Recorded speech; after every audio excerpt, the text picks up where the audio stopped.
再来关心高雄的连环杀人案侦办的第7天，过程中哦，佮传出讲有唱水员失去联络，加载落尾人平安。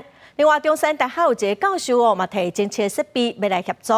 警方为着要避免嫌犯伫看守所看报纸、电视来了解办案的进度，即马检方是决定讲要向法院来申请禁止嫌犯接触媒体。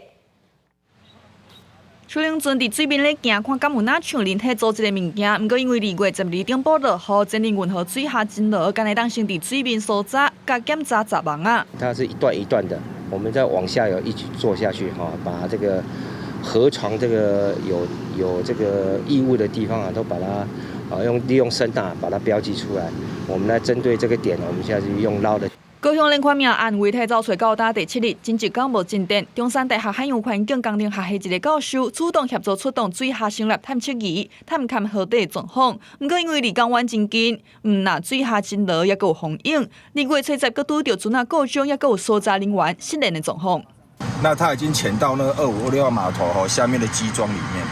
好，那因为我们无法追踪他的气泡啊，那所以说一度有紧张的感觉。 遗体找无，命案侦办嘛无进展。互检方审核伫看守所的现场的嫌犯，根据了解，检方2月初6审核嫌犯的时，就要向法官提出禁止嫌犯看报纸、看新闻，互法院驳回。烦恼嫌犯知影侦办进度，检方决定重新申请，嫌犯袂使接触媒体。